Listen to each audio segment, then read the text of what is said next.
the general sentiment? I would imagine split between various supporters of the two main parties. Jeremy, certainly that is the picture on the ground, and also we have been crisscrossing to so many areas.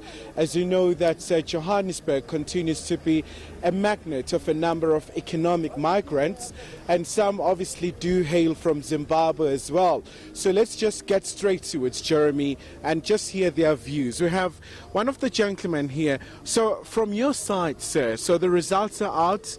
The ZANU-PF has won the election. Emmerson Mnangagwa is the president-elect. Maybe just your reaction to that.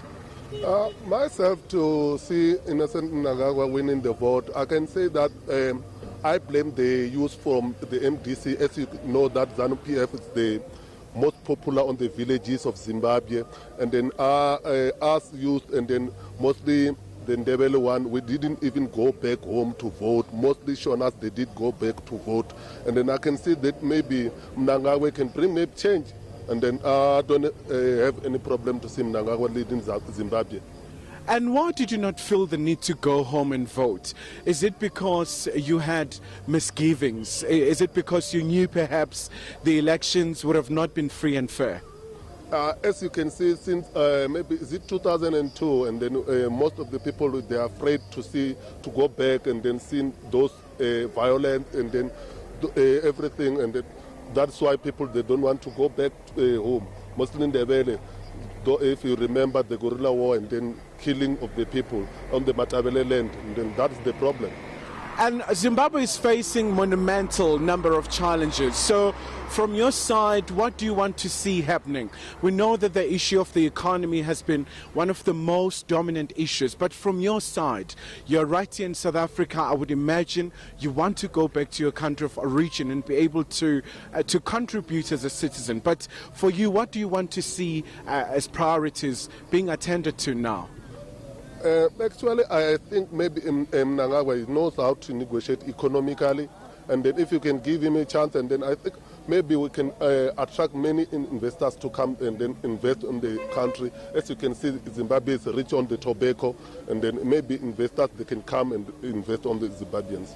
And maybe just briefly, we saw the scenes of violence, on Monday when there was an announcement on the parliamentary results, and obviously the MDC is still disputing the results. From the side, from the voice of the diaspora community, what can you say so that we see law and order prevailing in Zimbabwe and calmness also prevailing?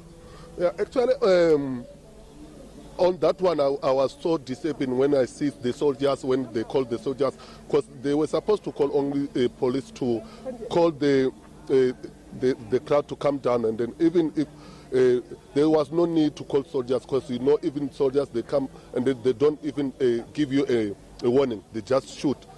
And then it was so disturbing to see 6 people losing their life. It was so painful.